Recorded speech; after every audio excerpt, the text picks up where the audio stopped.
नमस्कार साथियों, मैं संयम जैन नई ताज़ा न्यूज़ में आपका स्वागत करता हूं। इस वक्त हम मौजूद हैं जिंदल चौक से सूर्यनगर फाटक से होता हुआ जो सेक्टर 1-4 को जो पुल जाता है वहां पर हम मौजूद हैं। कुछ ही क्षणों में जो है यहां पर जो है कुछ ही देर के अंदर मुख्यमंत्री नायब सिंह सैनी आने वाले हैं और इस पुल का विधिवत उद्घाटन वो करने वाले हैं। फिलहाल जो है पुल को कुछ दिनों से शुरू किया गया था ट्रायल के तौर पर, लेकिन आज जो है ट्रैफिक यहाँ पर बंद रखा गया था और लेकिन अभी जब पुल का उद्घाटन हो जाएगा उसके बाद जो है दोबारा यहाँ पर ट्रैफिक शुरू कर दिया जाएगा, जिससे लोगों को काफ़ी राहत जो है मिलने वाली है, क्योंकि काफ़ी समय से इस पुल का निर्माण चल रहा था और काफ़ी जो ट्रैफिक जो है यहाँ से गुजरता था, लेकिन रेल लाइन होने की वजह से 2 रेल लाइन होने की वजह से जो है दिक्कतें काफ़ी सामना लोगों को इसका करना पड़ता था। लेकिन अभी पुल निर्माण हो चुका है। अब इसका उद्घाटन के बाद जब विधिवत यहाँ से शुरुआत हो जाएगी तो काफ़ी राहत जो है मिलने वाली है।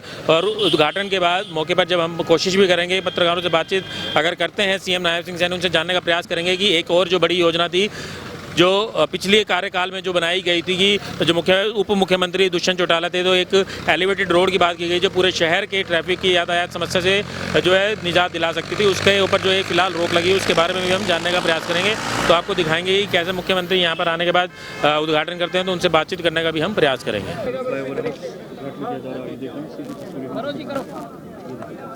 मोबाइल भाई है, नीली हाथ थोड़ा सा नीचे करना।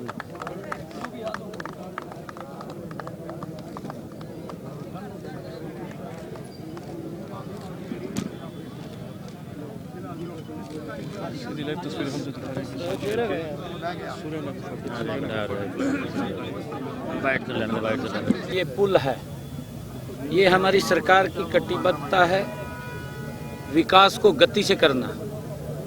आदरणीय नरेंद्र मोदी जी ने जो लगातार देश को पिछले 10 वर्षों में एक गति से आगे बढ़ाया है, दुनिया में मोदी जी ने भारत का नाम ऊंचा किया है।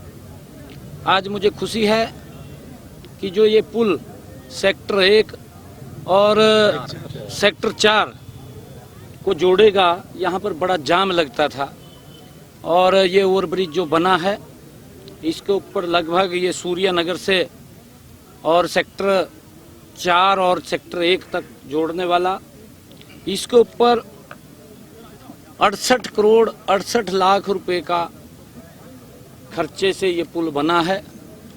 ये आज हिसार के लोगों को समर्पित किया गया है। मैं इसकी सभी को बहुत बहुत बधाई देता हूँ। इससे लोगों को एक बहुत बड़ी राहत मिलेगी। उनका जो रास्ता है सुगम और सरल होगा, जाम से बचेंगे, समय बचेगा, पैसा भी बचेगा। और हमारी डबल इंजन की सरकार लगातार लोगों के जीवन को सरल सुगम करने के लिए तीव्र गति से काम कर रही है। तीसरी बार की ये सरकार और तीव्र गति से हरियाणा प्रदेश को एक समान रूप से विकास करते हुए आगे बढ़ाने का काम करेगी। मैं क्योंकि कांग्रेस झूठ का सहारा लेकर के लोकसभा के चुनावों के अंदर उन्होंने कुछ थोड़ा इस विकास के ऊपर ब्रेक लगाने की कोशिश की है, क्योंकि कांग्रेस भ्रष्टाचार को जन्म देने वाली पार्टी है, भ्रष्टाचार को बढ़ाने वाली पार्टी है कांग्रेस पार्टी। और कांग्रेस पार्टी ने झूठ का सहारा लिया, उस पवित्र संविधान का अपमान करने का काम कांग्रेस के लोगों ने किया है। आदरणीय नरेंद्र मोदी जी इस देश को संविधान के अनुरूप चला रहे हैं, कांग्रेस उस संविधान का सम्मान नहीं कर रही है। अब देश के लोग कांग्रेस के उस झूठ को भी पहचान चुके हैं। अगर देखें, हरियाणा के अंदर कांग्रेस का सुपड़ा साफ कर दिया और महाराष्ट्र के अंदर कांग्रेस का सुपड़ा साफ हो गया। लोग अब समझ चुके हैं कि इनके झूठ के अंदर नहीं आएंगे और कांग्रेस के नेता अब हताश हैं। हताश ये हैं, सदमे में हैं कि मोदी जी की जो नीति है उनको कैसे रोका जाए। अब ये और नई कोई तरकीब लेकर के आएंगे। परंतु मैं ये कहना चाहूँगा प्रदेश के लोगों से, देश के लोगों से, इनकी चाल को समझिए।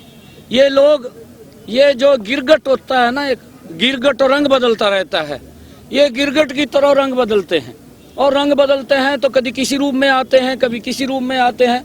कभी बोलते हैं कि यहाँ किसानों का शोषण हुआ है, कभी बोलते हैं यहाँ पर हमारे जवानों के लिए बोलते हैं और कभी खिलाड़ियों के लिए बोलते हैं। हमारे हरियाणा के लोगों ने जवानों को मुद्दे को जो ये लेकर के झूठ का मुद्दा लेकर के चले थे, क्योंकि अग्निवीर एक इतनी अच्छी योजना है जिसकी व्यवस्था हमने हरियाणा के अंदर की है।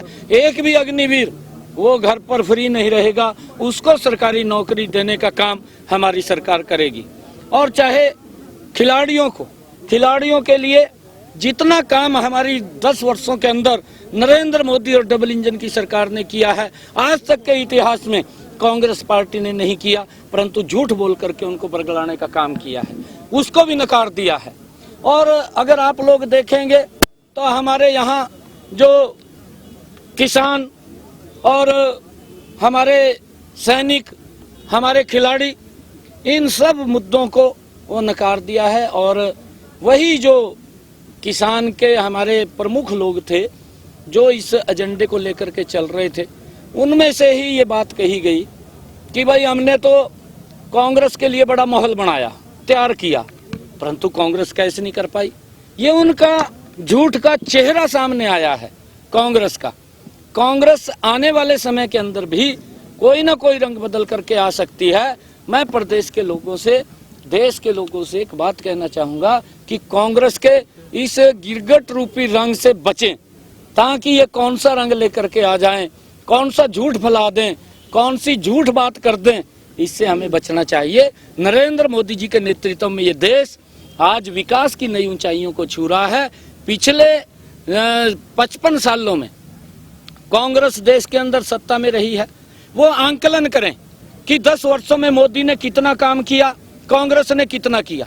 उसका आंकलन अगर करेंगे तो नरेंद्र मोदी 10 वर्षों के शासन में कांग्रेस के 55 साल के शासन के ऊपर भारी पड़ेगा। इतना जबरदस्त काम नरेंद्र मोदी ने किया है, इस बात को देश भी स्वीकार कर रहा है। आपने अपने संबोधन में कहा जाट कॉलेज में कि 2 लाख नौकरियां देने का लक्ष्य रखा है। बिल्कुल हमने कहा है, पक्की नौकरी बिल्कुल देंगे ना, बिल्कुल देंगे। हमने कहा है, हमने आने वाले 5 सालों के अंदर अपने संकल्प पत्र के अंदर हमने कहा है हम और नौकरियां भी देंगे, बिना पर्ची बिना खर्ची के देंगे। बिल्कुल यहाँ से जहाज जल्दी उड़ने शुरू होंगे। मोदी जी आएंगे, मोदी जी आएंगे, ऐसा सुनने में आ रहा है कि मोदी जी आ सकते हैं। उनका तो आशीर्वाद है, उनके बगैर कैसे चलेंगे हम। आपको महेश जी क्या कर रहे हो? अरे एयरपोर्ट के उद्घाटन के लिए प्रधानमंत्री मोदी जी को लाने की जरूरत है। बिल्कुल ले आएंगे ना, मोदी जी को लेके आएंगे। अरे मोदी जी तो कमाल कर रखा मोदी ने। Elevated road, sir elevated road बड़ा कमाल कराया। बनाया गया था पिछले कार्यकाल में। एलिवेटेड रोड का एक प्लान बनाया गया था, लेकिन वो अभी सिरे नहीं चढ़ रहा है क्योंकि जाम की समस्या बहुत ज्यादा है। हमारे पीडब्ल्यूडी मिनिस्टर यही है, ये उसको गहनता से विचार करके देखेंगे और उसका जो भी कहीं समस्या होगी उसको दूर करेंगे ना। लगातार सर ये कहा जा रहा है कि विधानसभाएं हैं वो 100 से ज्यादा हो जाएंगी और कई जिले भी बनाए जाएंगे, तो इस बारे में क्या कुछ चर्चा चल रही है? नहीं, देखिए, क्योंकि 2026 के अंदर ये परिसीमन होगा और परिसीमन के अंदर कहीं न कहीं विधानसभाएं भी ज़्यादा होंगी, लोकसभा भी ज़्यादा होंगी। उसको लेकर के जैसी भी गाइडलाइन आएगी उसको। किसान जो है डीएपी के लिए बड़ा परेशान हो रहे सर, डीएपी की बड़ी किल्लतें आ रही हैं सर, लाइनों में 4 साढ़े 4 बजे लोग लग जाते हैं। नहीं, देखिए, हमने कहा भी है डीएपी की इतनी बड़ी समस्या नहीं है। मैंने पूरे आंकड़े दिए थे। जो आज की अगर टिल डेट की हम बात करें, पिछले वर्ष जितना यूरिया किसानों ने लिया था, जितनी खपत थी, उससे लगभग 20,000 मीट्रिक टन ज़्यादा हम दे चुके हैं। अभी और भी आ रहा है। किसान को खाद को लेकर के कोई दिक्कत समस्या नहीं है, परंतु धैर्य रखें हम थोड़ा। और उसके अंदर क्योंकि अगर ज़्यादा खपत हो रही है तो उसके लिए हम व्यवस्था कर रहे हैं। सर, एक अग्रोहा मेडिकल कॉलेज के अंदर कैंसर अस्पताल को लेकर डिमांड थी कि समाज अपनी तरफ से पैसा लगाने के लिए तैयार था, लेकिन सरकार की तरफ से मंजूरी नहीं दी गई। मैडम भी खड़े हैं आपके साथ। 27 तारीख को जाना भी आपने प्रोग्राम भी 28 तारीख को आ रहे हैं 28 को ही बात करेंगे क्या विषय है। तो साथियों, आपने देखा कि सीएम नायब सिंह सैनी ने आज हिसार के अंदर सूर्यनगर फाटक पर बने हिसार के सबसे लंबे पुल का उद्घाटन किया। विधिवत तौर से इस पुल का उद्घाटन करने के बाद अब यहाँ से ट्रैफिक भी शुरू हो चुका है। आप देख सकते हैं कि यहाँ से ट्रैफिक शुरू हो चुका है, लेकिन फिलहाल पीडब्ल्यूडी विभाग के कुछ अधिकारी हैं जो यहाँ पर फोटो भी करवा रहे हैं।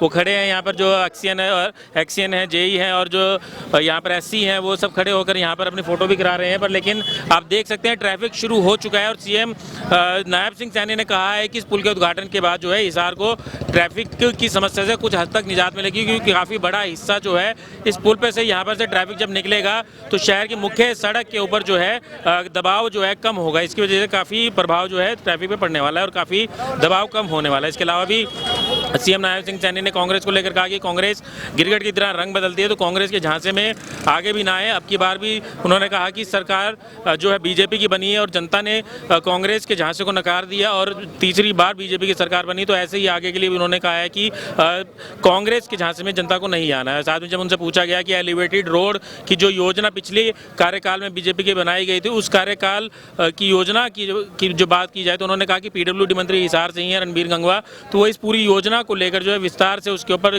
गहन मंथन करेंगे और उसके बाद जो है योजना की जो ज़रूरत होगी वो भी आगे पूरी की जाएगी। और उसके अलावा डीएपी पे भी बात उन्होंने की। डीएपी को लेकर उन्होंने कहा कि किसानों को डीएपी की कोई कमी नहीं रहने दी जाएगी और आगे भी जो ज़रूरतें बढ़ी हैं किसानों की उसको लेकर काम किया जा रहा है। इस मौके पर जो हम बता देंगे आपको कि हिसार की जो विधायक हैं, निर्दलीय विधायक हैं सावित्री जिंदल, वो भी मौजूद थी और जो पीडब्ल्यूडी मंत्री है रणवीर सिंह गंगवा वो भी मौजूद थे। नलवा के विधायक रणधीर पनिहार भी मौजूद रहे और बाकी जो अधिकारीगण जो है मौजूद रहे। तो काफ़ी जो बड़ा पुल है और ये काफ़ी एक हिसार शहर का बड़ा पुल है, लगभग 68 करोड़ रुपए से जो है इसको तैयार किया गया है और इसके बाद जो है हिसार को काफ़ी समस्याओं से निजात मिलेगी, क्योंकि ये आप देख सकते हैं कि जो ये पुल जो जा रहा है सीधा जो है सेक्टर 1-4 और सेक्टर 3-5 को क्रॉस करेगा और जो 2 लाइनें हैं जो यहाँ पर रेलवे की जो 2 लाइनें हैं उनको क्रॉस करता हुआ जो है आगे जो है मिलगेट रोड पर मिलाएगा और जो उसके बाद जो है सिरसा रोड से अगर कोई निकलना चाहता है, दिल्ली रोड पर अगर कोई निकलना चाहता है तो काफ़ी राहत जो है उसको मिलेगी। शहर के बीच में से होकर उसको नहीं जाना पड़ेगा। तो काफ़ी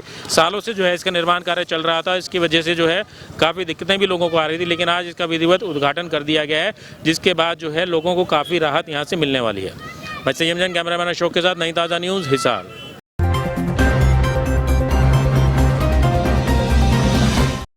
लेटेस्ट वीडियोस के लिए सब्सक्राइब करें हमारा चैनल नई ताज़ा न्यूज़ और दबाएं बेल आइकॉन ताकि आप मिस ना करें कोई भी अपडेट।